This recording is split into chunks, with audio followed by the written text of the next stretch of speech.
Hello and welcome to Eternal Durdles. I am your host, Zach Clark, and with me as always, Phil Bleckman. Also with me, Nathan Golia. Hey. Also with me, Joe Dyer, the Deuce. Hey. Also with me, Pat Euglow. Also with me, I'm like, did I say that right? No, also with me, you good. Cyrus You got through it that Corman-Gil. time. Also with me, Jerry Ming. And one more time, also with me, Eric Vergo for our 200th episode, everybody. I thought this was supposed to be Price is Right. What is this Eternal Durdles? Looks like- Price is Looks right, like Jerry. Hollywood fucking squares in here. Over under on the cost of Ragavan next week, Jerry. $3. Oh my God, here we go. All right, gentlemen, it's a total pleasure to have you here today. Thanks for coming in. Thanks for devoting a little bit of time, and also thanks for supporting the cast. It's been 200 episodes, and honestly, at one point in time or another, you've all either been on or chatted it up with me about the cast, or you've retweeted us. You know, you've been there. Putting in the effort for us, and we appreciate it. Hey man, congratulations! That's a major milestone. Yeah. Absolutely. It's awesome to see you guys make it this far and looking forward to more. So. Thanks. There will be more, that's for sure. So now that we have video capabilities. All right. I think what I'm gonna do is like zap everybody in when I'm saying the names. It's gonna be great. I wonder, that works out. Does everybody have Zach in the direct center? Yes, Yeah. I do. No, he's top left for me. He's It's top the left. Brady bunch. Oh, no. What? So wait, I'm Alice. Dude, well, just right then when you did this thing, you like literally just pointed to like Shooting everybody. It's actually pretty good. It's pretty good. Yes, you're Alice. That's This could great. have been the Hollywood Squares episode. Oh, dude, it's gonna happen soon. We'll do a Hollywood Squares episode. Yeah. I'll do the Hollywood Squares / match game where we'll just add 3 more people. I'm just sad the listeners missed all the finger guns. There was a lot of finger guns going on. That's why they have to. That's why they have to watch on video. Yeah. Exactly. Yeah, you can find us at on YouTube. Just search Eternal Durdles because we don't have 100 subscribers yet, so I can't make a personalized. Oh, we gotta fix that. Yeah, we're we gonna have gotta to fix that. I'll mention that this week in the next week in the article. I already Awesome. submitted my one for this week. All right. Well, so the plan here was to keep it light so that everybody can have like a little bit of time to chat it up. I wanted to start with sort of like a lightning round questions kind of situation where we could all just kind of bullshit for a couple of minutes and talk about Magic, the game that we love. Do we? Supposedly. I was about to ask the same question. Do we? The game that we love to complain about. How does that Yeah, sound? for sure. Does a crackhead love crack? That is an age-old question. I'm under the. We're all masochists, right? This is not just me. Yeah, firmly. Yeah. So let's start with just a simple one, guys. What's your favorite Magic card? I'm gonna windmill slam stasis because I'm that guy. Wait, over under on 3.5 of the cards being blue. Ooh. Ooh. Over. Under. I'm looking at who's on the screen. 50-50. All right. So I think it's under. Well, let's go to Phil next. My favorite card is Chaos Harlequin. There you go. Ooh, from Alliances. There you go. And that is You even need to Google because it. that's because if I could make one change to the game, it would to make clown a subtype. What would be the clowns of Magic history? I mean, doesn't Rakdos. All of Rakdos have Rakdos a is bunch clowns. of clowns? Yeah. Yeah. Rakdos is basically the insane clown posse. But Yeah. they're like, guys, like squirrels are too cute. Now they have a whole set dedicated to squirrels, but we can't have clowns. Don't come after my squirrels. Listen, No, I I'm am not coming after squirrels. I'm saying extremely squirrels- happy. Squirrels have led the way. They have bridged the gap for clowns, and I don't understand why I can't play with my, I can't put Cavern on clown. Yeah. I've drafted Modern Horizons 2 5 times so far, and I've forced squirrels all 5 times, and I Yeah. have not regretted my decision. That sounds about right. At I all. mean, Is Phil, the we might have Squirrel like a. card good in tribal squirrels? The black green one that like sacks and gains life and lets you draw cards. That one's insane. Yeah, that is. Yeah, sounds like it. Oh wait, gaining life between cards is good. Yeah, it's a 1-mana card that draws cards and gains life. It's pretty It's a good. yeah. Okay. But Phil, we might get a clown card when we eventually have the Simpsons crossover. So Yeah. like, Yeah. we get a Krusty, right? Oh There we no. go. Crusty. I'm Waiting- Bill with this. I'm waiting for the clown car, which is just a vehicle that you need to equip. It's got, like, it's how got many- crew how- 12. Equip. Yeah. It's like it gets +2/+2 for every clown that you use to crew it. The design space is there, right? How It's many- there. Clown card dies, destroy all clowns that have. It has to be some obscene number though, right? It has to be like crew 12 or something. Yeah, it's like So crew ridiculous 12. And, All right, just think about the artifact that's just punching glove in a box. Yeah. Oh, also, Well, Phil, what they we have precedence for this because there is Jester's Cap, which is There's that just has a crown. Yeah. Guys, it's too easy. So yeah, Chaos Harlequin. Chaos Harlequin's also the card that I name with Cabal Therapy when their hand is empty. So Nice. It's an interesting All right. choice. I always go Nate, what is your favorite Magic card? Deranged Hermit. Deranged Hermit. Ah, squirrels. Everyone's no. taking my answer. No, I know. No, I actually did that because of the squirrels thing. What's my? Did I answer this on the last episode? I thought I did. Or Shepherd, literally. Well, now we got to see if Kurt Ape. Now I remember. Kurt Ape, Kurt Ape was Kurt my Ape. answer. All right, Joe, you're up. Cabal Therapy, obviously. Cabal Therapy. Okay, That's a good answer. fair. That's Pat? top. Pass. No, I'm just kidding. Wait, there's a card named Pass? Probably. Probably by now. So this is gonna be kind of lame because it's like a newer card, but Monastery Swiftspear, I think is my favorite card to cast. It's not a newer bad card that came out in cons. I was gonna say, that's why- It's newer. It's newer. You guys are pulling out Yesterday. cards from like alliances and shit, and I'm Practically like, oh, yeah. yesterday. Yeah. Practically. Yeah. Practically But yesterday. yeah, Monastery Swiftspear, and then behind that probably Lightning Bolt. Fair enough. That's those are cards that can definitely be favorite cards. Yeah, for sure. Cyrus, you're up. I like Lion's Eye Diamond. That's my favorite. Yeah. I was wondering if you were going to pick Dark Ritual, which is why I didn't pick Art- it. Artifacts count as blue cards, by the way, when we're talking about The No, over-under no, is already no. gone. There's no blue cards have been picked yet. Yeah, Just Zach Stasis. picked Stasis. Stasis. Oh, Stasis, right? Yeah. All right, I Jared. really like Reign of Filth too, which is kind of a cross between Dark Ritual and Lion's Eye Diamond. In a lot There of you Yeah. go. But Also, I don't think that I like it more than Lion's Eye Diamond so much as it is a similar card to Lion's Eye Diamond. also counts as a blue card because it wins the game. You know, that's how it works. Yeah, it's Tarmogoyf's a blue card, right? Tarmogoyf is a blue card. My favorite card, I was going to pick Stasis as well because Stasis holds a special place in my heart. But since Zach already picked it, my second favorite card is Phyrexian Dreadnought because it's the card I've definitely wasted the most money on tournament entry. Dude, if you're interested in playing Phyrexian Dreadnought and not wasting money, you can play Middle School because it's a real That's- card there. Yeah, no, Middle it definitely School. is. Thank you, I- Eric, for that plug. And I love middle school, but I play Thursday. I play Kamal Fistakrosa Goblin Sharpshooter combo in middle school because I'm just a sadist who likes killing all my opponent's lands. What year was that? Those sets? Both of those are in Onslaught. Oh no, sorry. No, Kamal was in Odyssey and Goblin Sharpshooter was in Onslaught. And this That was a was Onslaught. standard That was a big goblin 2002 is the answer. Yeah, Joking. 2002. This was a standard deck. You could do this in standard. You could turn all your opponent's lands into 1/1 dudes and then Goblin Sharpshooter them out of existence. So that format for me Low would cost be of two first green. grade rather than middle school because that is the grade that I was in when those cards were. Yo, yeah, I mean, just wait. We're gonna design elementary school format. So yeah. Everyone knows Cyrus was that kid who hung out with the older kids and was like too cool for the kids in his own grade. He was always like, Cyrus is 12 years old. He's like, all right, yeah, Dark Ritual. Guys, it was kind of like that. I'm no longer the young gun in Legacy anymore. I'm getting old. I'm getting older every year. Yeah. There's that like 12-year-old girl who's playing elves. Yeah, you make that And she's not change, even I the was youngest playing player Storm, and now anymore. I'm basically an old man. yeah, welcome to senior citizen bench. If you were It's rough. in first grade in 2002, that means you were born the year Lion's Eye Diamond came out. So there you go. Yeah, is that true? 1996. 1996? Yeah. That I and met the yeah, artist so for it was Lion's Eye that Diamond and once. the And- 311 album. What? 1996. Yeah. and puka shell Um, necklaces. Yep.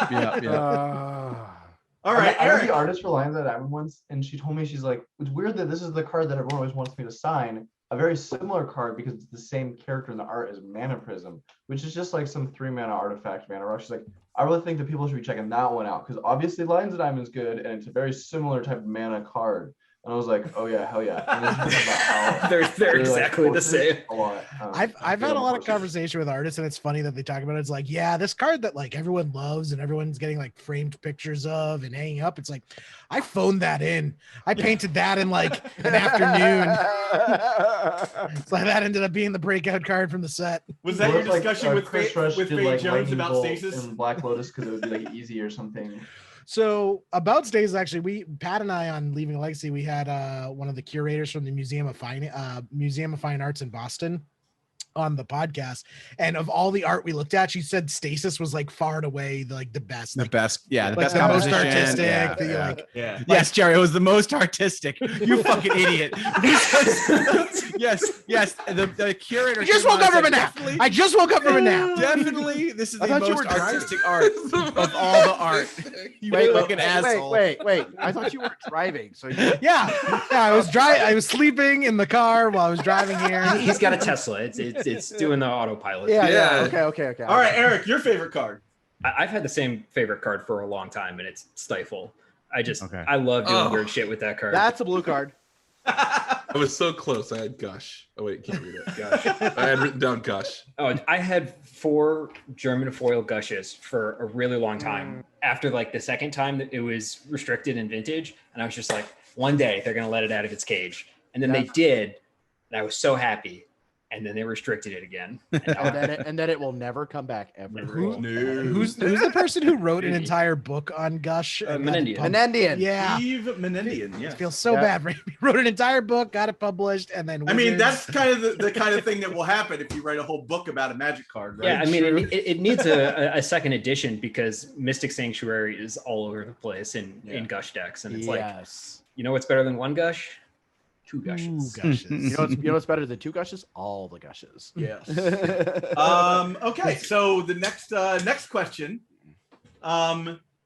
Favorite Magic deck of all time. So this is through your entire Magic the Gathering career, and it doesn't necessarily have to be a known deck. Am I taking it first? I'll take it first. Yeah, you can go first. When I first got into the game, so growing up as a kid, I played Pokemon, right? Collected Pokemon cards. Graduated, when I hit 11, 12 years old, got into Yu-Gi-Oh! And then once I understand how games worked, I was like, oh, this is boring. I'm going to play Magic now. So I got into Magic. But the thing is that in Yu-Gi-Oh!, there's like everything tutors, but there are no costs. Like everything's free. So if you have anything that says draw a card on it, it's insane. It is just mind-blowing. Card advantage is mind-blowing in that game. So when I got into Magic, the first pack I ever opened, I opened a Jace Beleren out of Lorwyn. And I was like, this thing just says draw a card on it. This isn't real. There's no way this is real. This is unreal. You can't do that. So I was like, how could I possibly lose if I just put every card that says draw a card in my deck and play them all at the same time? So the first FNM I went to, I played Bant, Sun Titan, Jace Beleren deck. And I was like, oh, well, if I have more lands, then I can draw more cards. So I need to play Mana Wrath as well. So I played Harrow, and the best line that I ever played against, I was playing against a dude. He was on the Vengevine copy deck. So you play the 2-drop that copies a creature when it ETBs. I forget what that's called. Phantasmal Image. Phantasmal Image. Phyrexian Image is what I was thinking. But yeah, Phantasmal Image. It wasn't Phantasmal Image. It was the one out of the first Zendikar set where it's one in a blue and Unstable Shapeshifter. Something like that, yeah. So Vengevines would ETB, it would become a copy of Vengevines, and you would attack. And I remember I'm like this dude, I'm new to the game. I have no idea what his cards do. He's playing like a tier 1 deck, and I'm just like holding up like green-white. And like I'm not holding up any blue mana. And he plays his cards. I Harrow for an island and something else. Mana Leak he's play, untap, slam Sun Titan, get back Jace Beleren, bury him in card advantages. And he's like, I can't believe I lost to this idiot who has like no idea what's going on. And I'm like, this is the greatest game I've ever played in my life. I got second at my first FNM and made this dude tilt, and I will never forget it.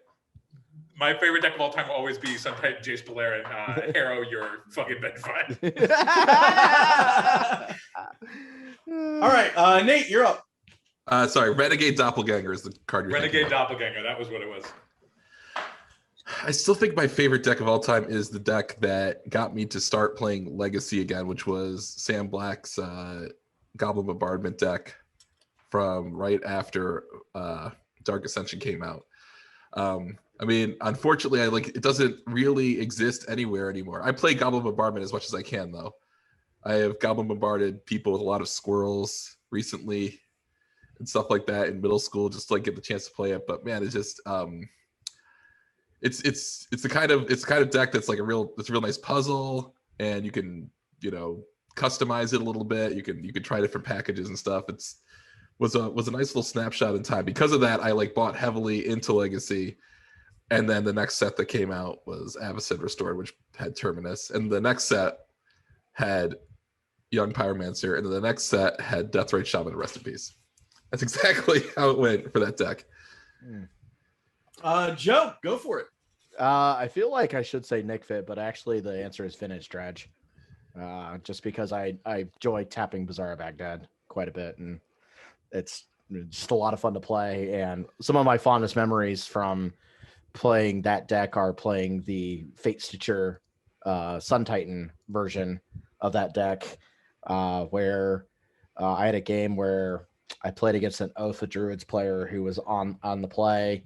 They do some stuff on their turn. I had mulled to 6, and I'm like, Bazaar, Lion's Eye Diamond, tap Bazaar, crack LED, pitch Stinkweed Imp, and Fate Stitcher, kill you turn 1.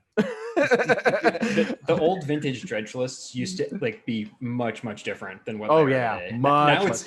Now it's 4 Bazaars and like 71 free spells. Right? Yeah. Literally It was is. wild when that happened. Right. Yeah. And That that was was right around the time that like I was in the Vintage Super League, which was like right around when that happened. I remember seeing those dredge decks and like being like, "Whoa, like how does this even work?" And it was awesome. Yeah, it's just one of my favorite. The Fate Stitcher version is just one of my favorites. It's I really like playing that deck too. It's really fun. Dread returning Sun Titan to bring back a Bazaar, to bring back your Bloodghast, then to sack your Bloodghast to Dread return something else. It's just absolutely hilarious, and I dig it. So yeah. Okay, Pat, you're up. Yeah, I mean, so I think my favorite Magic deck of all time to play was like the fucking shitty like 120 card deck that I used to keep in a rubber band and play like head to head with my buddy way back when I was a kid. Yes. Good deck plus good deck. I know I had a equals bunch great of deck. it had a bunch of Raging Goblins and a bunch of cap sizes, which made no sense. It was an awful deck. But I think I'll probably have some of my favorite Magic memories from playing that deck. But I would say like everyone knows me for being a Blue Red Delver guy, so that's also like way up there in my top decks. I do love that deck in almost every iteration that there's been. All right, Cyrus. Cyrus is chewing. I mean, I don't even know why we're asking Cyrus this question. It's gotta be a Yeah, story. I think the obvious answer for me is Ant. Like I know Team handled it. I really love playing that deck, and basically all of my best Magic memories are playing that deck. Notably, I really like playing that deck in tournaments. I don't really think it's a very fun deck to like hang out with my friends and just like play Magic with. I don't know. I was like I'm kind of like too competitive with it. I don't know what it is. It doesn't have like a lot of slow interaction. I don't know. The games are just quick. Yeah, I mean, I you're also not really really like playing Magic the Gathering as much as you're like if you're teaching like friends or hanging out with somebody that way. I made that mistake with my wife by trying to teach her how to play Magic and throwing like red deck wins and blue white red control at her, and when I should have just like mashed 2 like piles of cards together. Yeah, it's funny because the decks I always have built in my house are like Storm and like the Primeval Titan deck in Modern and like Dread or something like Belcher. It's like it's so hard to like teach anyone to play Magic when those are like the decks you got. Yeah. I was like playing Pauper Teachings is like my honorable mention, I guess. I used to just like when I was in college go to a local pizza / bar place next to campus and just like play Pauper for hours, drinking beers and eating pizza, and there's some pretty good memories. It's like a fun deck just to hang out and play Magic with. Any Pauper deck is.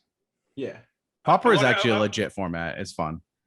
I want to say if you Cyrus, I don't know how often you stream anymore, but whenever you do stream, I always like jump in because whenever you stream Storm, it always blows my mind where you like a hand will open on in a game it'll be on screen for like 2 seconds. You'll be like, I don't think we can keep this hand. It only generates 5 mana and we need 7. So like immediately you just like, you know the number. I'm like, I haven't even read the full grid yet. Yeah, well, basically there's a couple of years where I feel like all I really did was just play Legacy Storm like almost all my free time. And I think it kind of worked out. Like I feel like I got I had a lot of fun playing the deck, and I definitely will always. I don't know. Now I have like this foil signed Legacy deck that like who knows I'll ever even play really like Legacy tournaments in person again. It just I think I'm just gonna always keep it. Like it felt like a magic trick when I would watch your stream. It was like somebody could show you an index card of like various grips, and you would just be like, you immediately know like the how much mana was in each hand. It was like that's kind of funny. Yeah, lots of practice for sure. Storm flashcards. All right, Jerry, you're up. I feel like I'm like contractually obligated to say Sneak and Show since it's the deck I'm like most well known for. But if we're talking like stranded on a desert island, can only play one deck for the rest of your life, I gotta go with like Team America from like the right before and even like slightly right after Innistrad came out, when people are like playing with Delver Secrets and they know Delver Secrets is good, but it's not quite like completely busted yet, because to me that was Magic as Richard Garfield intended, like throwing Team America versus Esper Stoneblade versus Rug, like that is like pure Magic to me, and some of the most games of Magic I've ever had, and that's kind of the high I've been chasing ever since. I was actually really looking forward to your answer. Yeah, that is a whole mood. I was wondering if that's what you would pick, Jerry, because that's what I was thinking. I was like, he's not going to say Sneak and Show because it's too obvious. And I don't think you would mean it. I don't think you would mean it because we've talked about like, you played Team America or, bug decks in the past, and also talking about playing Stifle Knot. Like there used to be a time where you'd like show up to play not you, but like the Royal, you would show up to play and you'd have like a deck that was pretty good, but like not just like so streamlined as to be able to look at the hand for 3 seconds and know exactly how much mana it made. And I think that you and I shared that sort of like, that was like a fun high, like you're saying, to be able to just like kind of show up and like you got some weirdo cards in the deck. Maybe you're playing 61 cards or something. And Jerry top 8'd an open with 62 card. America. That was Easter egg for the Eli listener there. Top 8'd an SCG Open with a 62 card Team America list, because Gitaxian Probe only counts as half a card, guys. So 4 Gitaxian Probes brings the list down to 60 cards. And I remember getting like, I got so many messages and DMs after that tournament saying, it's like, yo, Star City Games screwed up your list. We're wondering what the actual list is and what the sideboard list. And I'm like, no, it's right. I was going to ask you for some tips, but I'm good now. Oh, never mind. I'm good now. I read, who did I beat some Pro Tour player to get into top 8, and he was just like, he was flabbergasted. He was not happy about it. Did he pick up your deck and immediately knew it was too big? He was like, "Is this 62 cards?" And I'm just like, "It's your sideboard. It's double sleeved. It's double sleeved." All right, Eric, what's your all-time favorite deck from the history of your playing Magic the Gathering? All right, so I changed my answer like 5 times in the course of listening to everyone here, and if you ask me tomorrow, there's no way I'm going to say the same thing. But as of about 30 seconds ago, I think my I think my answer is actually probably Modern Kiki Chord, back when Birthing Pod was still legal. That deck was super fun to play, and it's the kind of thing where it's like, I love toolbox decks. It's like really decision intensive. There were like really wide trees, especially when you had a Birthing Pod. Yeah. But there was a lot of like really weird and sort of tricky stuff that you could do that was not obvious right at the beginning. And like you could leverage play skill a lot. It's like, I felt like I got to the point with that deck where I was like much better than the average pilot. And it was just really fun navigating games against like Control and Jund and that sort of stuff. It was super cool. Awesome. Plus, you got to play Harmonic Sliver and then copy it with Phantasmal Image, and you can blow up 2 things because that's how the old slivers were worded. Oh, it was great. Let's go back to damage on the stack, guys. Bring damage back on the stack. Could you imagine Restoration Angel with damage on the stack? I remember so many cards. I remember. I remember Morphling with damage on the stack. Yeah, damage on the stack, pump it. Like, yep. Yeah. So okay. So I'm gonna. I could probably name like 20 decks that are like my all-time favorite Magic deck. I think for me, it's gonna go I'm going all the way back to my buddy's basement, and it's not a deck that I played. It was a deck that he would bring every weekend. We'd be up until like 4 a.m. This kid's dad would come downstairs and be like, "Okay, guys, go to sleep."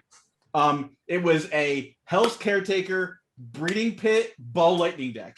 And that was just, he would just slam Ball Lightning, attack you, and then like 12 turns later, when he finally got the mana, he'd have out Hell's Caretaker, and he'd just give you a Ball Lightning every turn. That's like one of the sad things about Magic is these new cards get printed, and you're like, man, 12-year-old me would think this card is the absolute shit. And now this card is unplayable garbage. Yeah. But if you showed this, like what was it? Was like Skredling or something? It was like the Ball Lightning that when it comes into play, it also him to Thorax your opponent. Oh yeah, lightning skeleton. Yeah, lightning skeleton. I mean, that card sees a little play in Modern. There's like a tier 2 deck that plays. It's like Elemental Tribal. Yeah, it's a real card you have to think about, because if you don't. And I remember that card got spoiled, and I'm like, this would have been crazy in 2002. Like this would have been insane, and now it's just like, that's cool, maybe it's Modern playable. Did I hear the Song of My People in Risen Reef?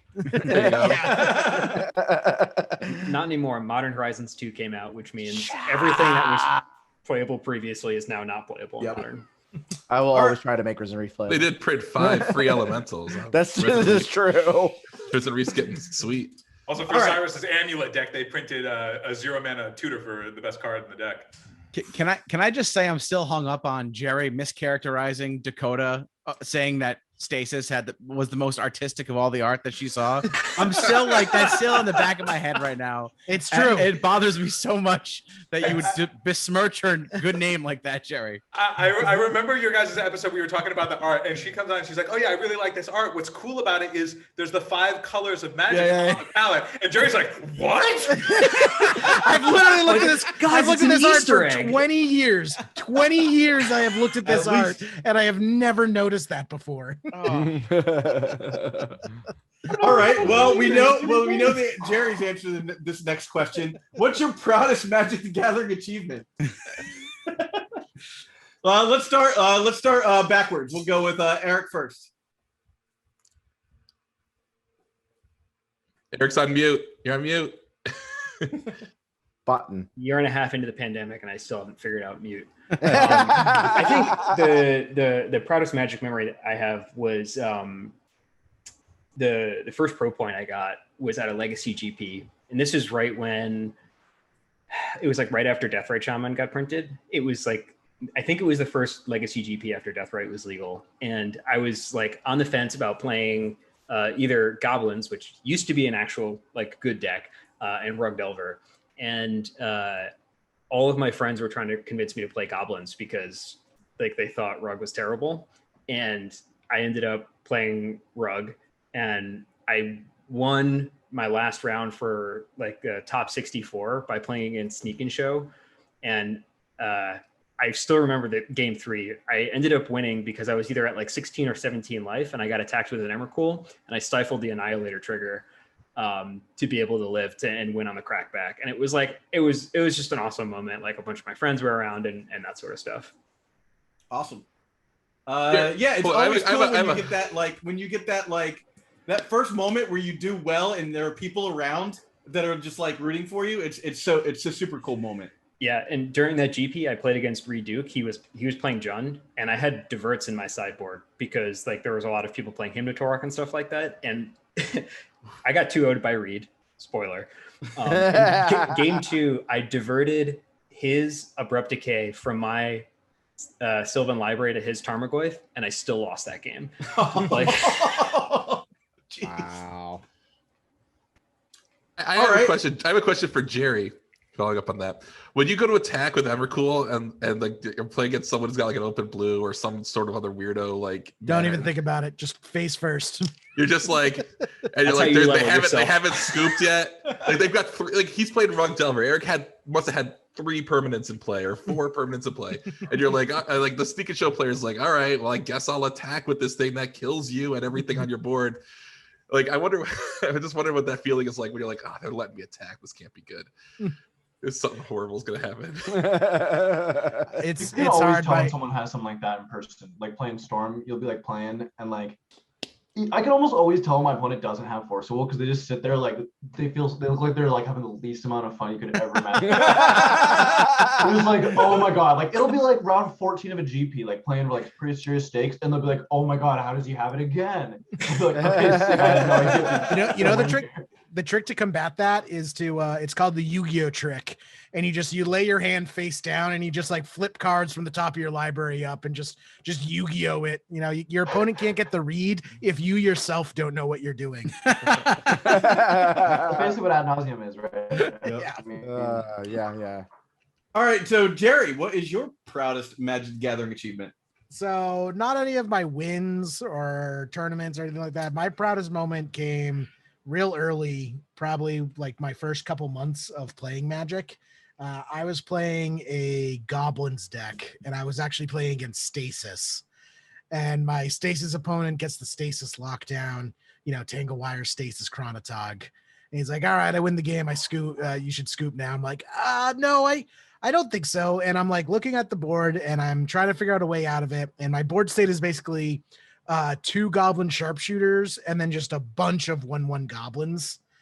And I like realize, oh, Goblin Sharpshooter has this cool untap ability that whenever a creature dies, it untaps. And like I felt the gears turning and the lock being turned is like, oh, I can kill my own goblins. Nice. To ping my Stasis opponent with my other Goblin Sharpshooter. And it's like, it's the closest I've ever gotten to a real life level up. Like I swear I heard the Legend of Zelda chest opening music like playing in the background. And I figured out this line of play to win an unwinnable game. And my Stasis opponent was just absolutely flabbergasted that I found a way to pull it out. And that will always stick with me as one of my favorite Magic memories. Good line. All right. Around the second sharpshooter. No, I always got to play around the second sharpshooter, but I guess not letting it live. All right, Cyrus.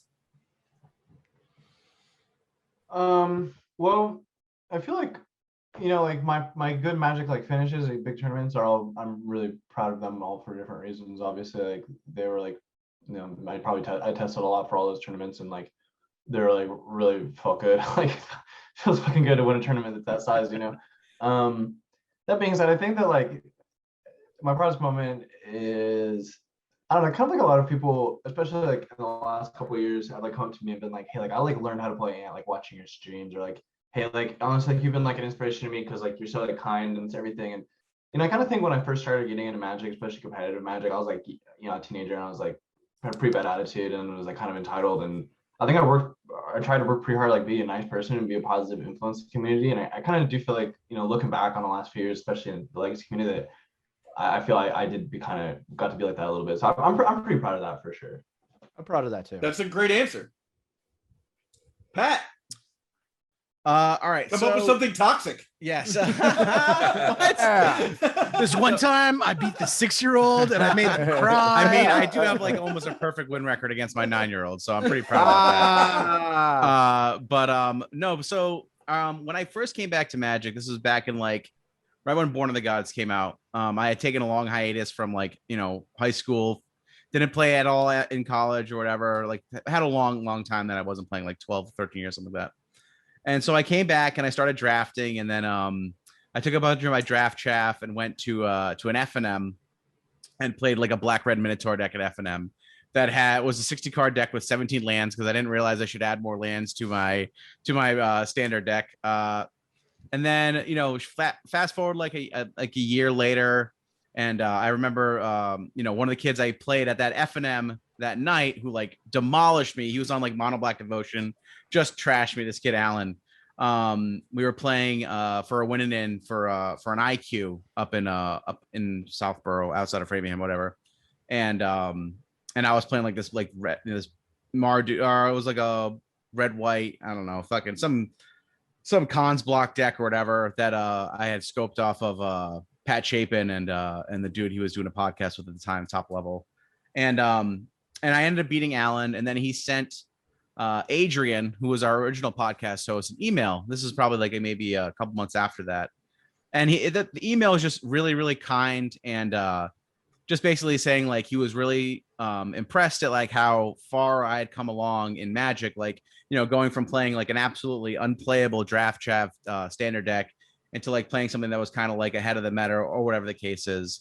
And I say the email for a while because you know, playing Magic, like for me, is never like it's never been my number one priority. Like I've never been someone who, I mean, Cyrus has probably played more games of Magic in his retired phase than I do like in my most active phases, you know? So it's just not something that's like super high on my priority list of I just have other things that go on in my life. So, you know, whenever I talk about Magic, I always have a very, even now I'm like, I feel very much like, you know, it's like that imposter syndrome where like, you know, I don't even really know why anyone listens to me or my opinion about it, because what the hell do I know? You know what I mean? But for someone to kind of give like a little bit of, affirming, you know, kind of compliments like that was really, it meant a lot to me at the time, and it still does, and was a really nice thing to see from someone who, you know, just recognized that like your growth as a player was pretty cool and all that. So that was probably my favorite Magic memory. Cool. Was it Grand Prix Vegas that you day two'd? Yes. I remember. So I was getting into Legacy at that time. That was my first Grand Prix. And I played Storm of the Grand Prix, and I did not day two that. I did not, you know, might have been the only Legacy GP I've ever not day two, you know, whatever. But and I was listening to Leaving Legacy because I was getting into Legacy, and I was trying to like listen to all the different podcasts. That's how I found all of it, you know. And I was like, dang, this guy probably is like just getting into Legacy, and he plays like this deck I really like, 2 blue red Delver, and he like day two'd. And to me, like as someone who's getting into Legacy, that was like kind of like an inspiration for me. I was like, okay, for sure, like it sucks I didn't day two this tournament. So it's cool to like this guy that like I'm kind of like listening to. So anyways, I just want to say, I know you didn't say that one, but I think that's something to be proud of too. Is just like, hey man, that's pretty cool to day two that huge Legacy GP. Yeah, I appreciate that. Thank you, man. That's awesome. I mean, I remember seeing you right after you won your win and in for day two. You were so happy. I was super happy. I mean it. Like I was like, I'm so happy. I'm happy for you because I remember if that was the one where I got a draw in the first round. Mm-hmm. And then was in the draw bracket for the rest of the day one and was playing like 49-minute rounds. And I lost my win in for day two, and you won. And it just like cheered me up to see like another dude with kids like me. And I totally mean that. Like, yeah, that's awesome. That was the worst part about that era, because if you got a draw, it meant, well, looks like I'm playing against Miracles for the rest of this tournament. No joke. I was people playing. used to call it the Miracles bracket. Like people, the only thing worse than that is like playing a pre-release at your local and getting in the draw bracket because you know you're just going to be playing against people who are learning the game the entire time. Yeah. Let me jump in real quick here. You guys never, if you didn't play Miracles during Top Miracles, the most beautiful, pristine form of Magic. Post-sideboard Top Miracles mirrors. This is why we can't have nice things. This is why we can't have nice things. Post-board Top Miracle mirrors were the most elegant form of Magic anybody could play. It was beautiful. It was so beautiful. Honestly, I love playing against Top Miracles. Anything happen? Like both players get a top and play, and then you just look at the top. There was one. All right, your turn. There was a distinct point in that period of time. There was a distinct gap between people who understood how the mirror worked and people who didn't understand how the mirror worked. There was one time I played in an event post-boards Miracles mirror, and the dude put planes on the table, and I was like, can't lose. I'm guessing the difference in that matchup was the first person that cast Entreat the Angels for 7 converted mana costs, so you couldn't counter it with your Terminus, or with your with your Terminus. No, you just Terminus. The thing that matters, like, if you God, like people, you revealed the counterbalance for the Rubbins. Something just like broke inside of him. Like Zach said that, and Phil just like, what? I literally answered my own question, and then Phil was like, "Yeah, to reiterate." Oh man, I've got Terminus on top. I can't counter this. I'm playing the Terminus deck. What if my opponent spams the board with creatures? What do I do? And they have white cards in, Zach. Why do they have white cards in? It's the post board. You gotta take the white cards out. Did you already said about planes? So, Nate, you're up. Oh, my proudest moment. Oh, it was like 2 weeks ago. I made that stupid Kobold Cradle deck, and then Caleb Durward played it on stream. Yes. That was like, I mean, no, that's probably not really it, but it is the lightest story to tell after Pat's very emotional story. I don't know. I like finding, I think that I'm proud of those are things like that where I'll like come up with something just completely stupid and off the wall, and either Joe will put it in his article or some streamer will pick it up, and it always makes me feel good because I'm like, look, let's just have some fun. Like, it's okay to have fun and not take it so seriously. Like that's you know, sometimes that's really the release you're looking for. Yeah. But Joe.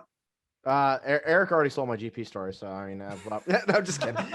I did actually day 2 a Grand Prix, and that was like the first Grand Prix I ever played. It was my first Legacy Grand Prix, and it was, I ended up going 10-5 at the Grand Prix. It was Grand Prix Columbus 2016, and I was playing Junk Nick Fit. So,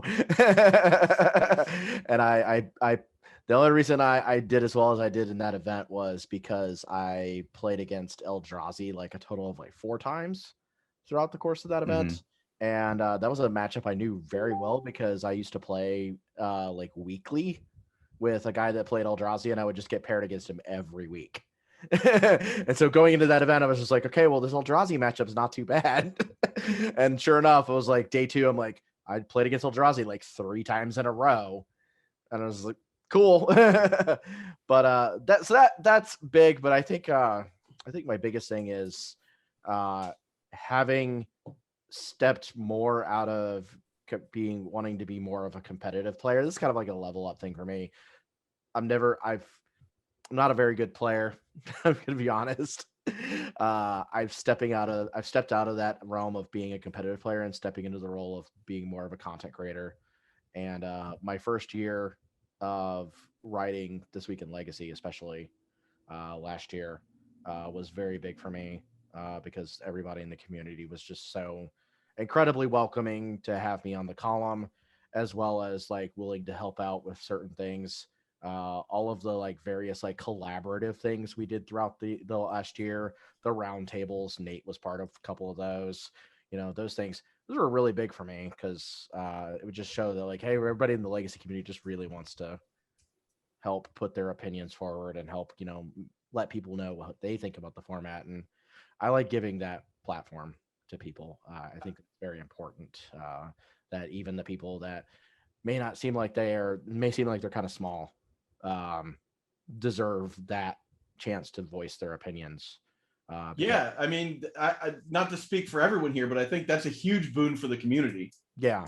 And the only reason I really think that is because other people did the same thing for me originally, and that's really the most important part about that. So yeah, really the biggest thing for me is just the first year of being on the column, and especially since I basically didn't skip a week in the entire first year of the column.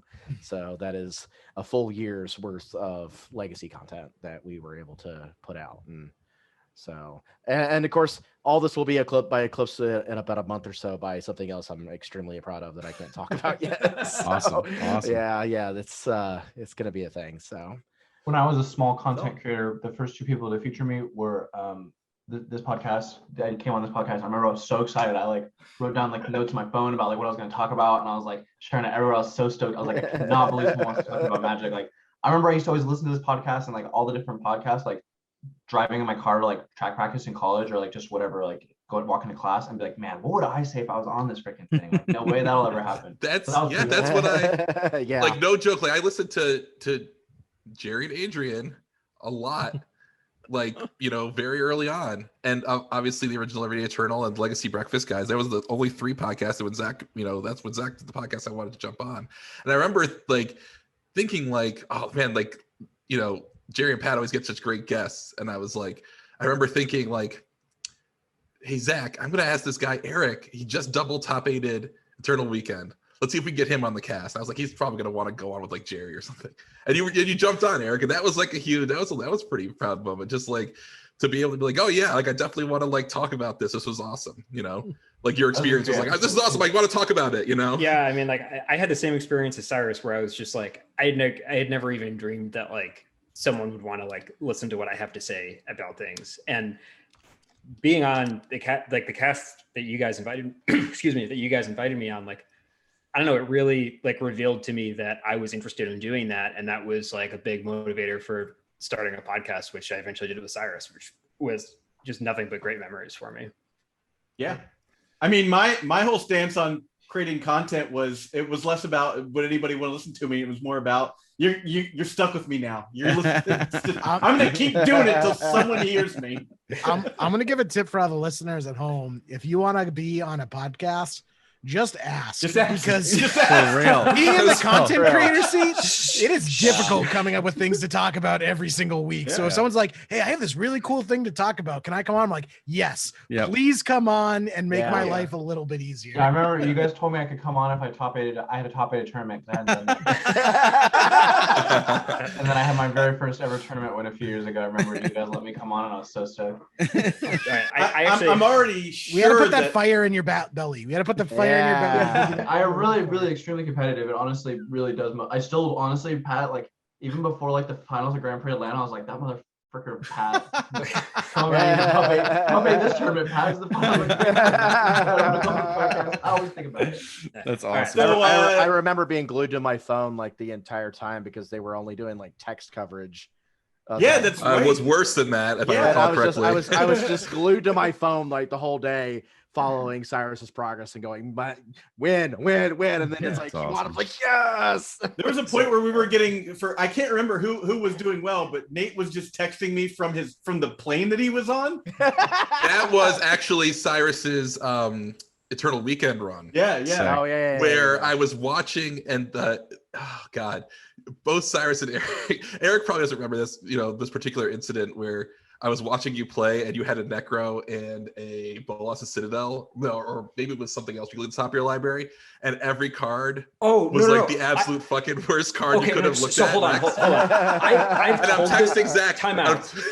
I've told this story like 3 or 4 times, and every time people don't believe me because it was one of the most ridiculous Magic situations I've ever been in my entire life. Well, you can. I didn't know that like anybody I knew this story because like I needed a corroborator. It was insane. I couldn't say anything. I couldn't move my face if you were playing for like top 16. But anyway, Cyrus, the other thing that was happening was like I was texting you for the plane while Cyrus was playing in the finals, and that was with that Miracles player who's had, I want to say 3 blind counterbalance flips, and I'm on this plane going, no, I'm on a plane. Throw a light in the fire. Like, that person just sounded like a actually completely really crazy cool. person. I actually that one was actually kind of on me. I did miss lethal game 3 of that tournament. That person actually hadn't played Legacy in a while, and for the most recent online Legacy Eternal Weekend, they just like played again and like also top 8'd again with Miracles, which I thought was really cool. Yeah, that's awesome. All right, well, before we go too long on this one question, Phil, is it putting a forest in your sideboard? Is that your? The forest in the sideboard is pretty good. But the thing is, that wasn't necessarily my idea. That was a judge who was head judging for the first time who was like, I'm not going to let you play with this altered card. And I was like, well, I'm not spending $50 on an Ubers. I was GT. I guess I got a forest in my sideboard. No, so you guys remember the story of me harrowing into a mana leak to counter my opponent's stuff at an FNM, right? Yeah. So let me tell you what happened to my ego right after that event, where I obviously crushed second place at an FNM. I was like, I'm unstoppable. So I traveled to at the time. I mean, I still travel with these guys, but to the bigger events, I was traveling with the fastest Miracles player, Live Sam Rukas, a known storm pilot named Brian Cook. He would meet us at hotels, and I also would travel with Royce Walter from New York. Who would always is wear this a pink team hat. clown shoes? Royce would just wear his pink hat, and he would crush people with Storm. And I remember Royce inspired me right after I got into Magic, because he also was in Syracuse at the time. He went to Syracuse University like I did. We would travel to events, and I'd watch him play, and he was just the most cold-blooded killer at the table, dude. And I was like, this dude is like so. I'm like, when I sit down at a table, I'm like talking to my opponent. I'm like, okay, yeah, I'm gonna do this stuff. I'm gonna play the game. And Royce just would go in, count to 10, kill you, walk away, and I was like, I want to do that shit. Dude, I thought that guy I want to hated do that. When I first met him, he's very good at playing Magic. He's so good. He's so full-blooded. Yeah. I remember I watched him play though, and I was like, this dude crushes. I want to do what he's doing. So I'm like, I'm playing Storm. So I sell all my cards. I pick up LEDs. I pick up the whole deck, and I'm like, I've watched Bryant play enough. I've watched Royce play enough. I don't need to get any reps in. I've watched them do it. I know how it works. I go to the GB side event. I sit down. First ever game with Storm. I open up my hand, and the guys are standing behind me watching me play because they know that I just picked up the deck. I open the hand, and I have no idea how this goes. Why didn't I get English copies? Oh no! So I literally I start playing the game, and I just see them behind me going like just spazzing out, like they can't believe the decisions that I'm making because I don't know what I'm doing.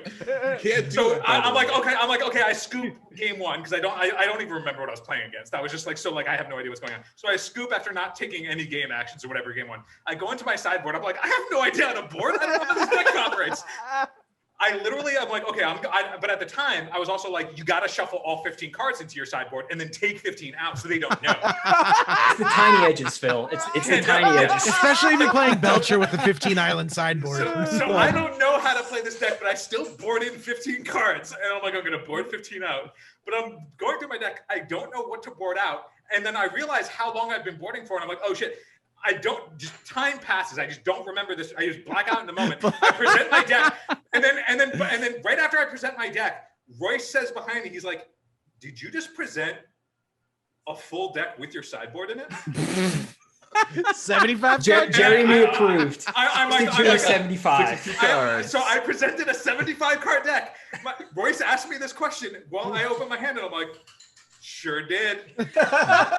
And then I pack up my cards and I promptly go and sell my Storm deck. But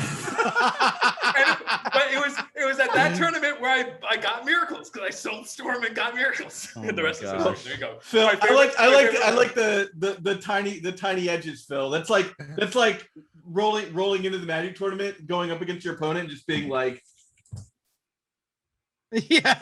Right. Hollywood. It was in that moment where I was like, I didn't know what was going on, but I still remembered that you board in 15, board out 15. That now anytime somebody gives like the minute advice of like, you know, the very, very, very, very infinitesimal subtle thing that your opponent may or may not, it's like, don't like show them too much of your notepad because they might pick up on your life total changes, know what deck you're on, and then crush you immediately. It's like the little things like that just like, for the most part, don't matter. Anytime I see that stuff now, I'm like, I've lived through this. It's just it's clown shoes for sure. You can't have a single foil because then your opponent, if they thought sees you and see the foil, and then you brainstorm and then it's a non-foil and they see that. The art difference one is free because you don't need to devote any mental energy to it, like as you're playing the game, right? But for stuff like that, like you're so much better off, like basically you're marking all of your thoughts towards actually playing the game of Magic than that secondary stuff because.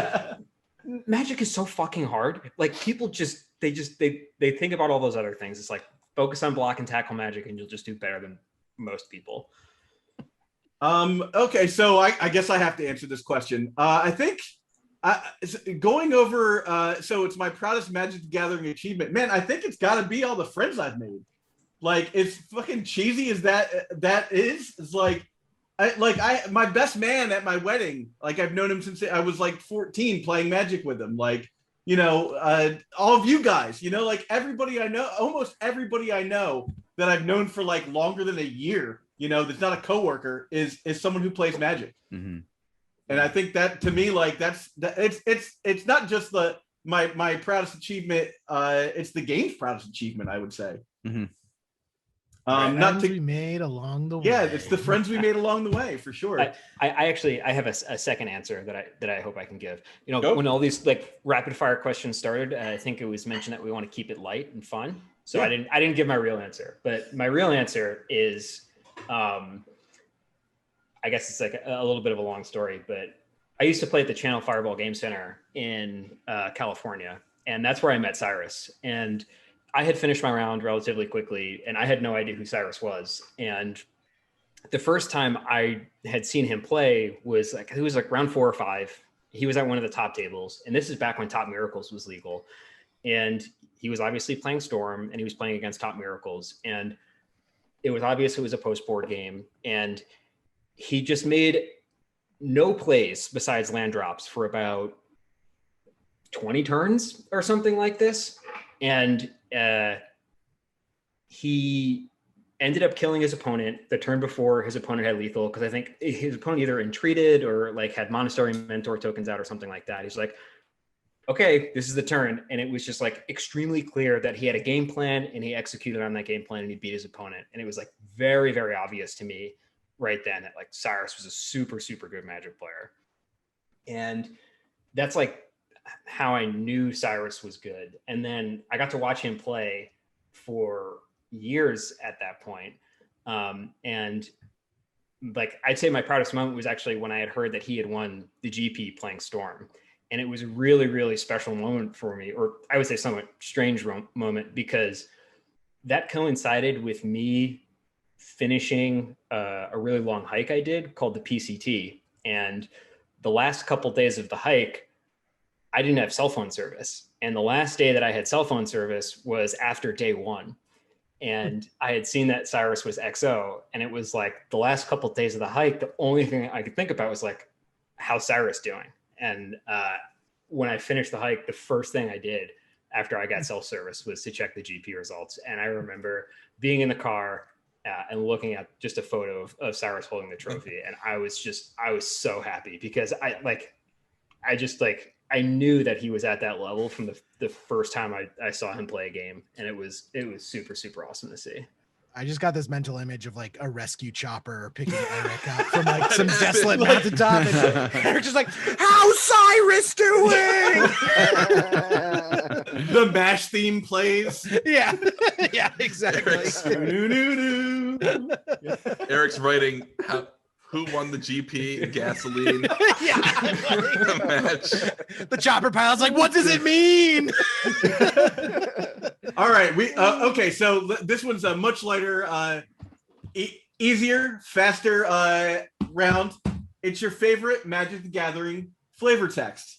I'll start. Real simple for me, man. It is the Chub Toad flavor text. Chub Toad at the door. Run away or you'll run no more. It's a classic children's folk rhyme that we all know and love. And that's, to me, that's one that will always be in my head forever. Excellent. I hear that when I'm alone sometimes. That's actually your haunted house. Yeah. It's just the Chub Toad just bouncing around in the haunted house. It's the Babadook. The Babadook is actually a Chub Toad. I'm so mad, by the way, that my Chub Toad prediction for Modern Horizons did not pan out. I was like, legendary Chub Toad, let's do it.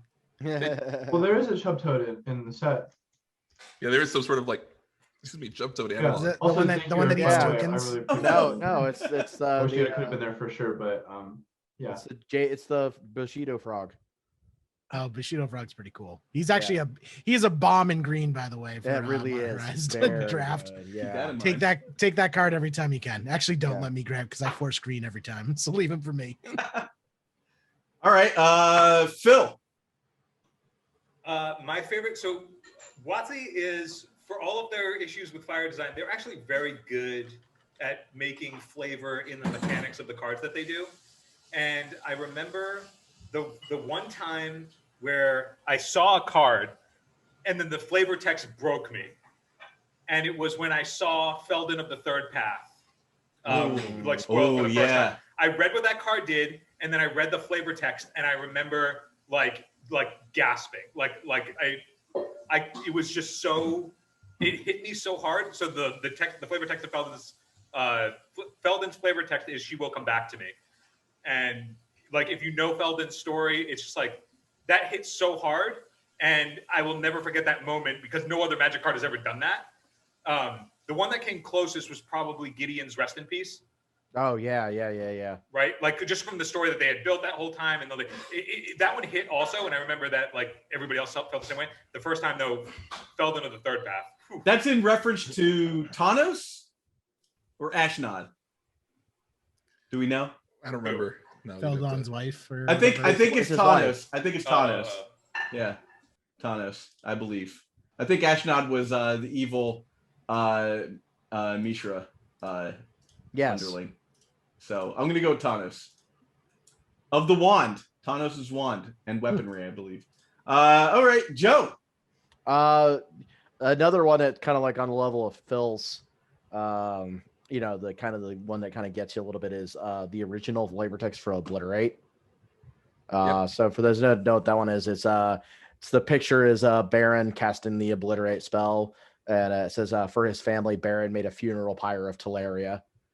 And if you know anything about that whole range of the story and Baron's story, how he gave up so much of his entire life and his family for Urza's pursuits, and how Urza was just a bad dude. And it's just very, very, very moving.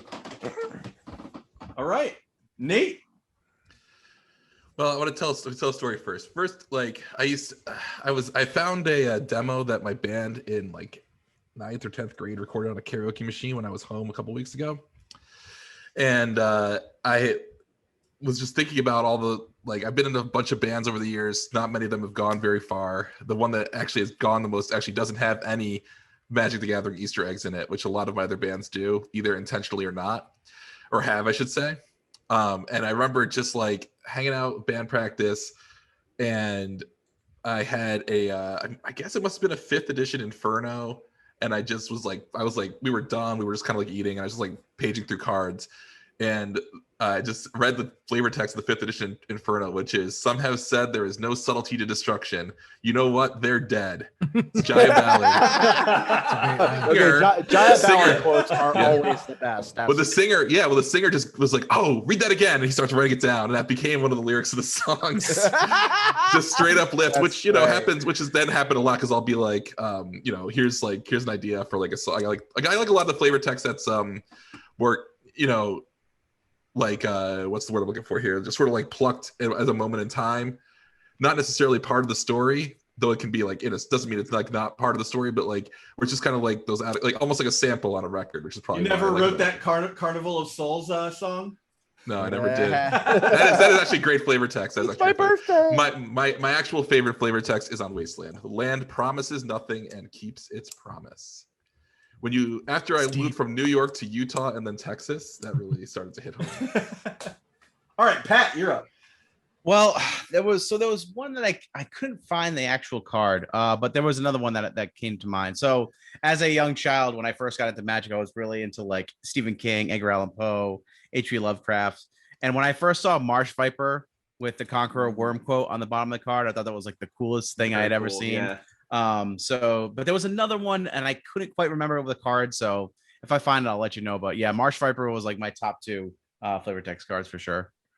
All right. What is it? Oh, I'll read it. So, and the Seraph sob at vermin fangs and human gore imbued. Yeah. That's another. I just want to mention though that's another card that has different flavor text from the dark to its 5th edition printing. The dark flavor text is different. Just like on the Inferno, it's from Mayor Sill. On Marsh Viper, it's from Mavino Donna. But it's the same actual quote. No, it's just different quote. But it's like in 5th edition, they changed some flavor text, and like I don't know. I just think it's funny, Pat, that we both kind of picked it.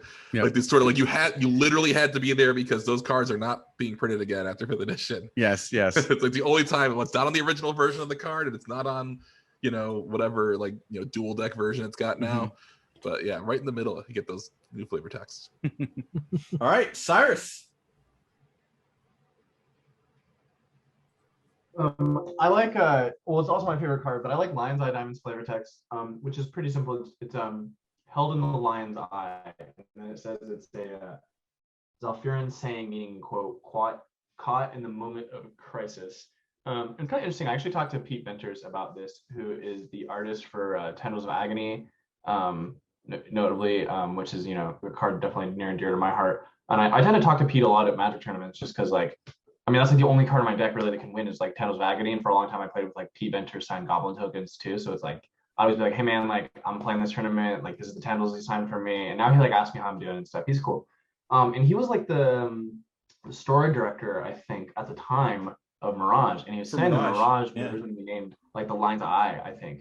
And he talked about how like that is like this was like one of the key cards of the set. And it's like the Lion's Eye is like the moment right in between like life and death. And it's like I kind of feel like that's cool because it's like this card is like that you're playing Storm, right? Like you crack your Lion's Eye Diamond and you're like, damn, like this is all it, right? Like This is it. And that's what both players feel like. It's like, here we go, let's see what happens. Side note, the new Modern Horizons 2 card. Like the perfect flavor text, you know? Yeah. Good one. Yeah. So, Yeah. What were you saying, Eric, about the? I was going to say, side note, the new Modern Horizons 2 card, Diamond Lion, like Wizards doesn't miss a lot of flavor stuff often, but the art for that card, the lion has both eyes, and they totally should have had it with like one eye missing or an eye patch or something like that. Yeah. yeah, As a that's callback. like a good call to me too. All right, Jerry, what is your favorite flavor text? Man, all you guys picked all these serious questions and all these like heavy, deep, like poetry. I'm a sucker for the funny ones. I love funny flavor texts, and I have a hard time choosing between these two, but my number one favorite one has got to be Lori Goif, because its flavor text is the best. That is really good. That's a good one. That I is really can't run. You'd see Lori Goif. And just Safri Ericstotter's last words. And I just like, when I saw that, I cracked up, because you could just like, it paints a story in your mind. And that I feel is what good flavor text should do, is you should instantly be thrown in that moment on that card. And I could just imagine this like fat little German guy running with his with his brother. He's like, Yeah, oh, there's no. like little gnomes get grabbed by the Lori Goif and just like popped in his mouth like Christmas candies. So that's gotta be my favorite. My second favorite one though is Cannon Fodder, because that's just layers of step 1, find a cousin. Step 2, get your cousin in the cannon. Step 3, find another cousin. Yeah, That's good. Yeah. All right, Eric. Yeah. So it's funny. I actually don't remember the name of this card, but I remember the flavor text. It's back from my first set, which was Invasion. That's when I started playing, and I was a kid. I was like 10 years old, and I just thought the flavor was so fucking cool, of like Magic in general, and like I really love the art from the set. But the flavor text is it doesn't think, it doesn't feel, it doesn't laugh or cry. All it does from dusk to dawn is make the soldiers die. And it's like an artifact creature. I think Phyrexian. It's like card, Phyrexian like- Devastator or something. Yeah, so something like that. I And also I just remember remember reading that and just being Like like, Phyrexian Witch End or something. shit. Phyrexian Devourer. Phyrexian Hulk. Phyrexian Phyrexian Hulk. Hulk. Yeah, that's it. The first appearance of that flavor text is on the 7th edition. That should be version. Phyrexian Dreadnought's flavor text. That's Phyrexian Dreadnought's unofficial flavor text. Phyrexian Hulk, 6 mana for an artifact creature. It's a 5/4. It doesn't Yeah. think, it doesn't feel, it doesn't laugh or cry. All it does from dusk till dawn is make the soldiers die. Was Odeon, 7th edition Children's Run. before or after Invasion? It I was think it was after. After. Yeah, it was Yeah, after. maybe I'm remembering wrong. But yeah, like I remember reading that flavor text and just being like, oh man, that's so fucking cool. Now a Phyrexian Golem, by the way. Yes. Is Phyrexian's a creature type now? Yes, Yeah. yes, it is. Yeah. I will say, Infect. Get wrecked. Get wrecked, in fact. get wrecked, in fact. Jared, since you So- mentioned fodder cannon, have you read the flavor text for the new fodder cannon in Modern Horizons 2? No, I actually, but the thing I don't like about Magic Online is it doesn't tell you the freaking Yeah, flavor okay. text on Magic Online. So fodder tosser from Modern Horizons 2 says in event of siege, load copiously with hot oil, cannonballs, caltrops, rubble, old swords, mess hall leftovers, chamber pots, broken chairs, salt, cousin Furt. And Nice. That's a great callback. and it Great says callback. and it says trebuchet and instructions. It is a pretty sweet card, actually. This is a 3-mana artifact. Tap, discard a card, deals 2 damage to target player or planeswalker. Yeah, that's Not pretty bad. neat. Honestly, I Yeah. kind of like that card. I would play. All that right, so card. we're gonna go to our final question, because we're running out of time. People probably have places to be, children We to do. tuck in. So I'm gonna go with what is your favorite Magic the Gathering non-game story? You can go as long as you want on these ones, guys. Let's start. Well, who's ready? I'll give you guys a second to think of this. Phil's ready. Yeah, so this is another story of, I'm sure like many a friend group, when you're the worst player in your friend group, and you're looking to travel, what ends up happening is the good players go deep into day 2, they top 8, and you're already like well eliminated, right? Oh, never What that means is there's this really tough push-pull where you're like, well, I want my friend to do well, but if they top 8, I'm here for 5 more hours. So I'm going to root for them to lose until they're in the finals, and then you're there regardless whether they win or lose. You want them to win. But so that's just like an ongoing thing. Like, yeah, I imagine that's not just my not just my group. You're not the only one who feels that way. So there was one event where I was traveling with Sam and Royce again, and then an old buddy of ours named we called him Moonbeam, but he always played like Legacy Elves, and his name was Scott. But he was traveling with us to this event, but him and Sam like dropped super early. They like won 3 or something, and they were just like out. So I continued playing throughout the day. They went to a Japanese restaurant like across the street and just got bombed out of their minds off sake. They just like it's like 11:30. They're just like bottles of sake. Let's go. So by the time it gets to the end of the day, Royce is playing a win-in. He loses his win-in. I'm there. I'm birding the match, and he's just distraught. It was just like an unlucky series of draws. He just needed to not draw something that he couldn't get hellbent off of, and he would have won. And so he was like, I just needed to not miss this one thing, and I topped it. It was the narrowest of margin. So he's feeling really down. And he's just like, dude, I fucking like, he's just out of it. And I'm like, I know you're feeling bad right now, but I have something that's going to cheer you up. And so we go out of the hall down into the lobby of this convention center. And Scott and Sam are wasted, passed out on lounge chairs with an uneaten Uno's pizza box, just like open in the thing. So I knew they were Moments there. from glory. I knew they were there, but I'm like, all the cars here except Royce is still playing. So I'm like, okay, well, they're not moving. So I'm gonna go watch Royce play. Royce loses. He comes downstairs. He starts laughing, and I was like, yeah, this is great. And he was no longer upset about losing his win-in. And so we wake the guys up. This is the funniest moment. So we wake the guys up, and Sam is like trying to figure out his bearings. Scott is trying to figure out his bearings. Sam picks up Scott's phone. They're both awake now, and he goes, what is this? Is this my phone? And we're like, no, that's not your phone. Sam chucks Scott's phone across the lobby and goes, fuck you. Oh my God. And honestly, he just doesn't understand what's going on. And then Scott is like, what just happened? And like, we're like trying to like keep Scott from like going ballistic on Sam because they're both still wasted. We have to take this uneaten Uno's pizza with us to the by the time we travel back in the car. By the time we get back to, I forget how long the drive was, but we have to get on the path to go from New Jersey to back to the city. And on the way, nobody wants to eat this cold, disgusting Uno's pizza. And so Scott just like hands it to a homeless man. But then the homeless man goes, you think I fucking want this?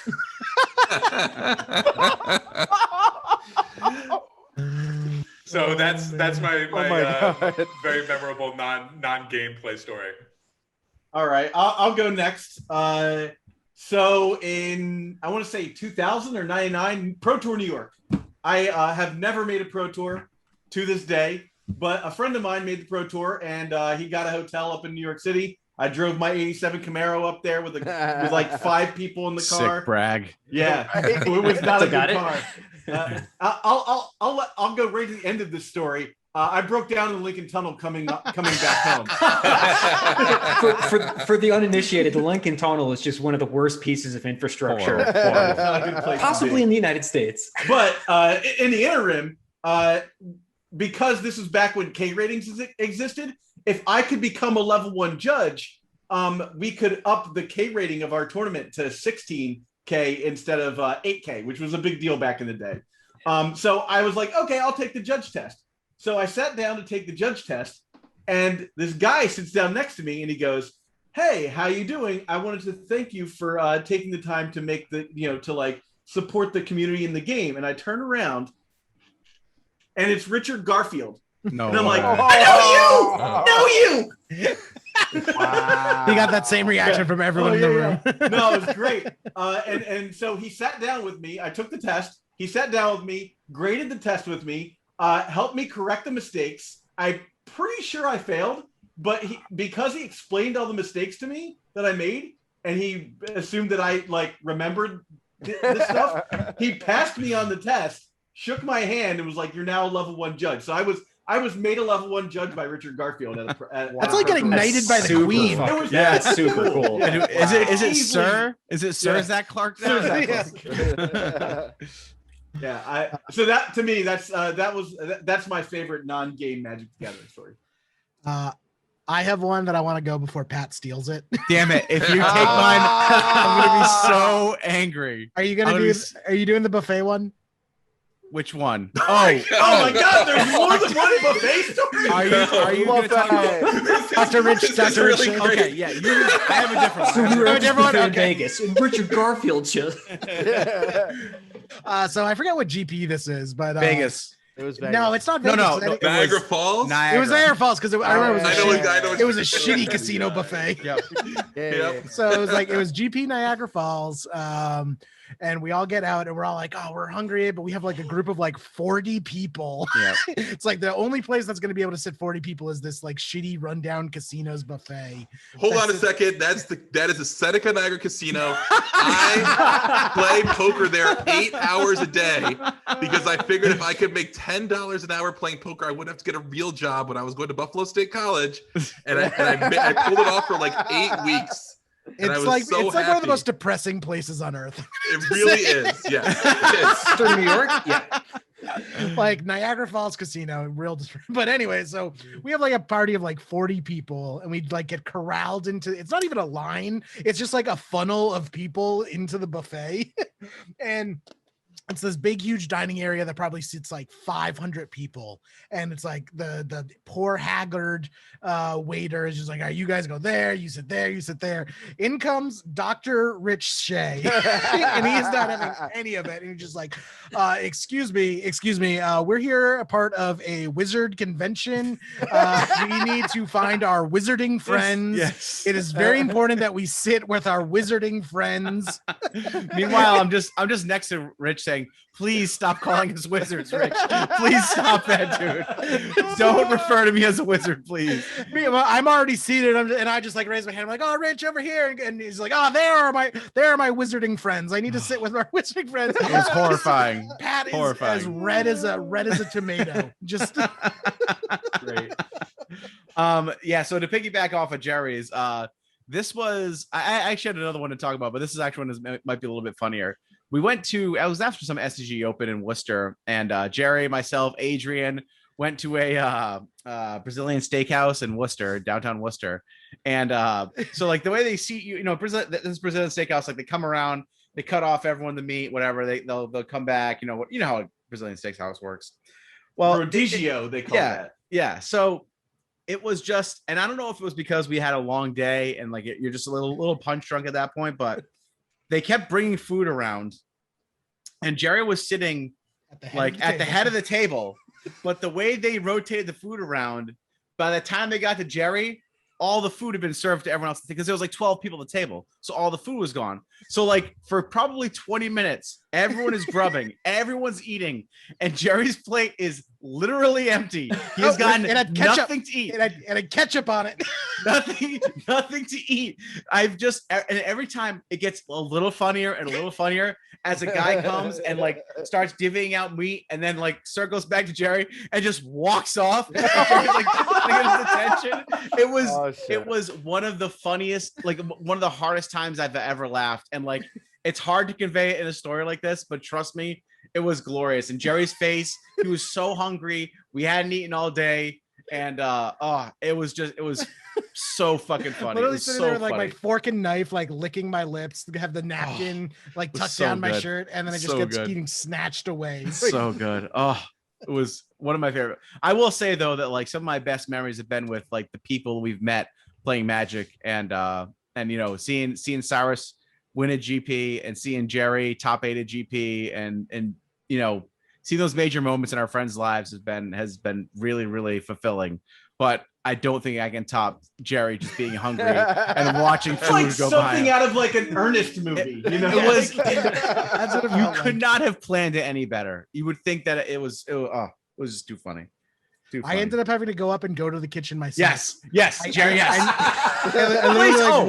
This place was not busy. It was not busy at all. We were the only ones there. Literally. Did you dress up like a waiter and just go in and come out with like a No, I literally took my plate up and I stood next to the kitchen and he came out like the swivel door and was like, right here. Just the whole thing and start eating it like a turkey leg on that big skewer.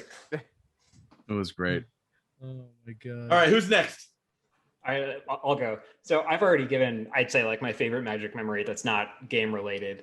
But I will say that, Pat, I feel the same way. I live for dinners after events and stuff like that. And this year has really, I'd say cast a lens on it in the sense that we haven't been able to get together and play with people. And I think for me it's been an extremely reflective period of time, and it has become extremely obvious to me that it really is about the people that I've gotten to meet along the way. But I do have a funny story that's from a tournament one time, and this happened at Jupiter Games in New York.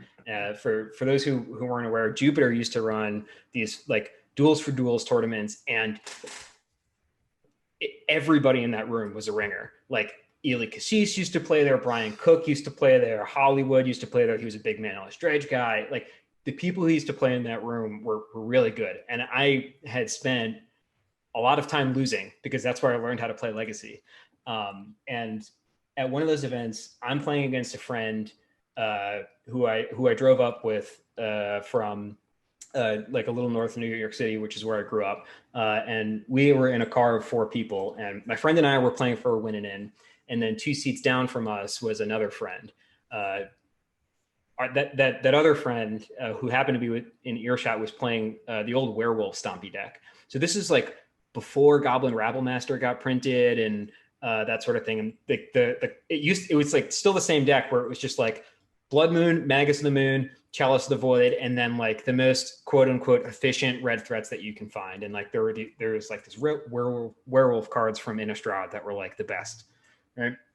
So we play game 1 and we're shuffling up for game 2, and my opponent goes, or my friend happens, there are a couple seats down, and it happens to line up with one of those lulls in loudness in the room. So we just heard him very clearly, and he just goes, okay, I'll cast Chalice of the Void for 5. And both of us just go, what? We look at each other and we're like, what?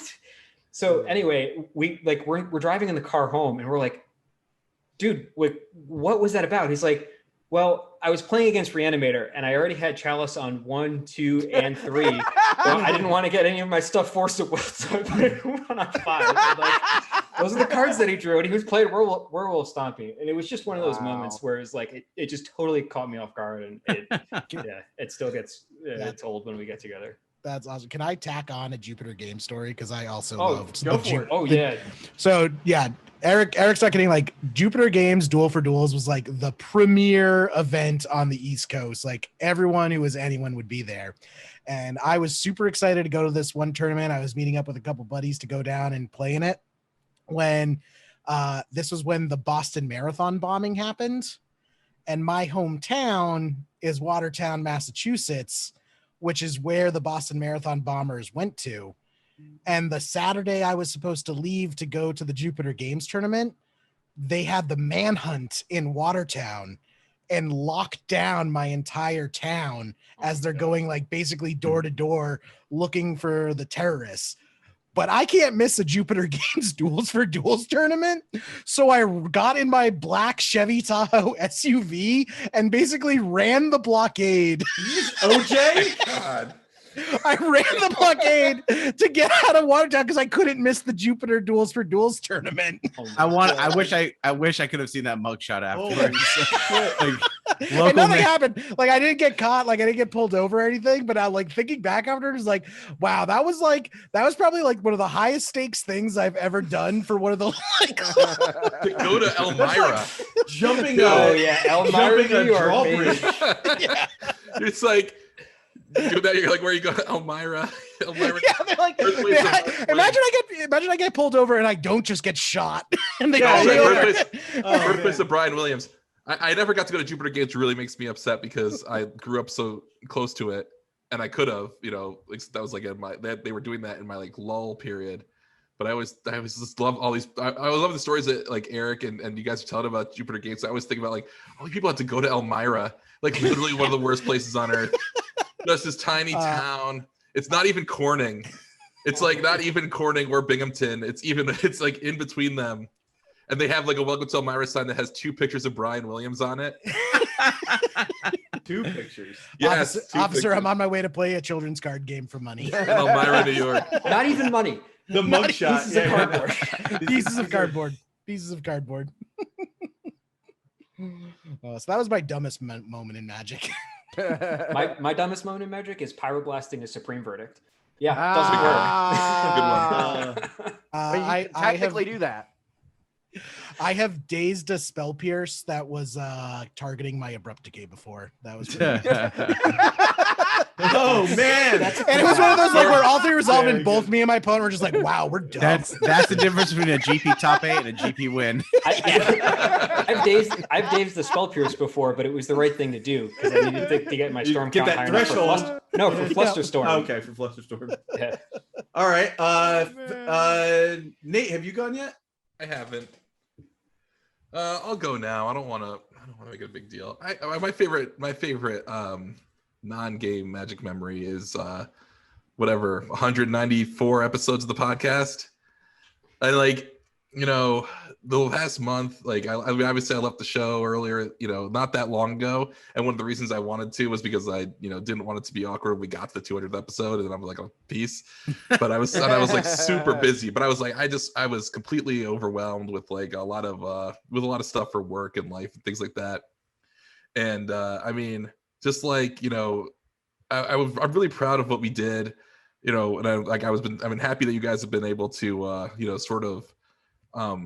not sort of, but like the fact that you're able to actually do it every week because you don't have to play it, you don't have to worry about my like schedule and stuff, which was kind of a thing that I was thinking about. But like, sometimes I was like, now that it's sort of in the rearview mirror a little bit, I was thinking a lot about just like all the stuff we did and together, and that's how life goes, of course. But that was really great. I mean, I don't think I would have gotten past 4 episodes if you didn't jump on. Because when Phil had to listen to me do 1 episode, he was like, "Oh man, this guy needs to go." Nate, I did an episode all by myself. Nate, when you started the podcast, did you think it would culminate to you earning the title of Nate-torious BIG? Yeah, right. No, but I think I did. I think I did do the first song satire when I did the Death Right Shaman Hamilton thing. Oh man. And but I remember I was like, that should have been like my biggest regret is that we didn't do more bits. Like we should have done this. I think of all these bits now. I was like, oh, this would be great for the podcast. Well, they'll do it. If I could do a callback to Jerry here, you just ask to do it. Just ask. We want it. Yeah. They're starving for content. Just shoot them a message on Facebook. I used to think about I think about one of my favorite stories that I always heard is that like Johnny Carson, after he retired, would send David Letterman jokes because he didn't consider Leno to be his real successor. He considered Letterman to be his successor. And so wait, are you sending jokes to Jerry and Pat? Yeah. Oh, no, I mean, why do you think we're so funny? We're signing Nathan. Yeah, right. No, I'm sending him to Joe. I'm sending him a Joe for here's something for the article. Here's a take. You can Here's use. a couple bits. There you go. It's a take. We're gonna punch like, this that's up what a it's been little like now, because I'll be like, we're still like talking and like we're on the podcast, and it's like, yep, I'm still getting my words in because I'll listen back. I'm like, yeah, well, Nate said he liked this about this card. I'm like, yeah, that's right. I don't have to do it. It's like low energy. Yeah. But still, no, that was I remember I told my wife I was like, I just left, like, because of just I had so much work stuff I can't even imagine. And of course I didn't think that we were gonna have. I didn't even think about Modern Horizons 2 or anything like that. Like I was just like, now I've got so many takes, I'm just drowning in them. Yeah, hey, wait until you see this set, man. Like one of the reasons you left was like, I don't think I have anything more to say about Legacy. I didn't think I could. I was like, oh, they're not gonna do anything crazy in the set. But history has let us know that they're really, really good at printing cards that automatically go into internal formats. Right? Yeah. They've been batting 1,000 the whole time. Yeah, maybe one day they'll print a monkey that well. So we've got they printed Ragavan. Card's garbage. So we've got Joe I think that card is real good. Ragavan sucks ass. I will not take any. I'm not taking any questions right now. All right, you get to play 4 Monastery Swiftspear. I get to play 4 Ragavan. We'll see. I get to play 4 Emrakul. So we've got Joe and Cyrus are left for stories. I guess I'll take it. So tangentially, this one actually does involve Cyrus. Because it was the Star City Con event where I met Cyrus, and that weekend was kind of an insane weekend. We had old school, we had vintage, and we played like so many rounds of like just colorless bashing into colorless that day because of everybody playing Karn. And but one of the very fun and interesting things was that weekend was there were 2 things. One of them was we went out to dinner with all the Hacks guys and like some of the other old school guys. And it was at this like all you can eat sushi place. And we're sitting there and we quickly realized that this is not all you can eat sushi. This is all you can eat if the waiter remembers to bring you your plate that you ordered sushi. And that sounds like Richmond. Yeah, quite literally, we're sitting there and like half the table's like, excuse us, like we haven't gotten our like first order yet. And this is like an hour into like the dinner. And we're like, and eventually it just got to the point where like the guys down at the other table were just like, motherfucker, like getting all upset about it. I know the feeling. I know it very well. Yeah. But and then like I said, we had the old school event. Cyrus dropped by the old school event for a little bit and we hung out for a little bit and talked. And then I was down there with David Lance and Nam Tron, and we were just kind of hanging out, and we were taking Ubers everywhere, just trying to avoid driving David's car around everywhere. And we got into the car with one of the Uber drivers, and the Uber driver was like, "Oh man, you got to go downtown. You got to go to this place downtown, and the nightlife down there is popping in Richmond." And we get down there, and we're like, "Okay, I guess we'll go down to this place." So we drive down there, we park, we get out, and we go, the fuck is this nightlife? There's like fucking nobody here. Mm-hmm. like what does he mean popping? Like there's just nobody. Like what the hell? So we go into this restaurant that he had recommended to us, and it was where a couple of the other guys were, like the Hacks guys and stuff, and we're like, the place is dead. Like what the hell? Like this makes no sense. Like our Uber driver made it out like this was like the best place to be. Like and like it didn't pick up, but that was a great weekend. Again, those kind of things, the events where you gather. My other one is Eternal Weekend. 2018, I want to say. It was maybe 2018, maybe 2017. Maybe 2018. I was up there with a buddy, and I distinctly remember like spending like, I think that was the year that it was like they played all 11 rounds of Legacy like on the same day. Oh, that was miserable. Yeah. That was when I met Jerry. And we went out to dinner with like Warren and like and Jerry and them. And I distinctly remember like being there like all day because I had a friend who was doing well in the event. And so we were just like hanging out, waiting to see if they were going to do well enough to like make the top 8. It's really late. We end up, my phone dies. We end up like going out to dinner with like Romario Neto and a couple other guys at this like really like fancy restaurant kind of place. Like it was like, you walk in and they're like people with like suit jackets and you're just like, shit. Like, okay, I guess we're sitting down and eating, and then had like, $20 burgers and, just all this fucking shit. And do they accept dual lands as currency? Dear God, I hope not. Like, but I just remember it was like right around like the street from like the venue, and our hotel room was like right around the corner from the venue, and so I walked back over to the venue, and everybody else in my party had gone back to the room to watch just watch like videos on the TV and stuff like that. Everybody else was there. Nobody knew I was out. They were all trying to text me, and my phone was dead. And I particularly remember walking in that night and Warren being like still awake and going, "Oh, hey, you're alive. We were gonna send somebody out to look for you because we thought she died." Oh, It's man. like, oh, gee, thanks. So yeah, it's those memories. It's the spending the time with people, and I'm looking forward to doing it again. I had a weekend this past weekend. I got to actually go out and play some Paper Magic this past weekend with my good friends in the Team Sirius crew.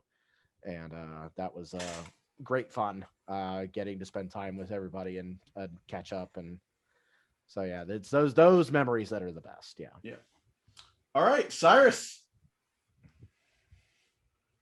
Oh man, this is a tough one, right? I've been kind of thinking about this, listening to all, my close friends recounting their favorite Magic memories since, the last couple of years.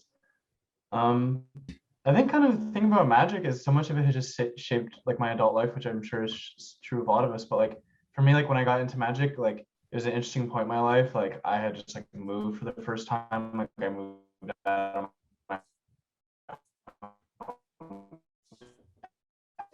town. Hold on, Cyrus, hold on. Go back 2 sentences when you stop potatoing. Quick. He's still potatoing. Oh man, I wanted to hear the story too. And he's still telling it. It's been like my main focus my whole life. Oh, I guess. Cyrus, Oh, no. go back, because your internet cut. Your internet cut. Oh. Try turning your video off. See if it improves the internet connection. Hello. Can you hear me better now? That's better. Go on. Better. Now you're just a C. Hi. Okay. Okay. Should I restart the story? Yeah, Please. Yeah. please. Okay. Yeah. So basically, what I was saying is like, Magic was like a pretty big part of my adult life. And I feel like when I was really playing a lot, I don't really play as much anymore. I thought so much about like the tournaments and like my deck and like my last sideboard card and like all these different things. And now I'm looking back on it, and it's like, man, like all my really close friends, like I got to spend my early 20s like just traveling all over like the country, the world. Like I went to Italy, I went to England, like New York, Arizona, Seattle, wherever, and all these people I've met from all over the world, and also just like the experience of being like a broke college student traveling to all these GPs and stuff is, it's like I know so many people who just like let me stay on their couch, or like let me borrow Magic cards, let me borrow Power, and it's like to have that be like the kind of the foundation of like what my adult friendships, adult relationships are, is like really special. So yeah, that's how I kind of like look back on Magic. Yeah, It's a good call. That's awesome. I think that is sort of a shared experience. Is like a lot of us just having a similar, traveling in a way we never would have traveled before. Sounds like he's still telling the story. That's our losing them. We're potatoing. Well, Oh no. Well, I think that's a good place to wrap it up at anyhow. We're in about 2 hours almost. And yeah, so this is the 200th episode of the cast, guys. Thanks so much. yeah, there you go. One final one one other one in the book. Thanks so much for joining me, guys, and thank you for everyone for watching and for supporting the cast and being there and commenting, and don't forget to like and subscribe. Yes. Yeah. Boy, am I glad I don't have to edit this. And Patreon.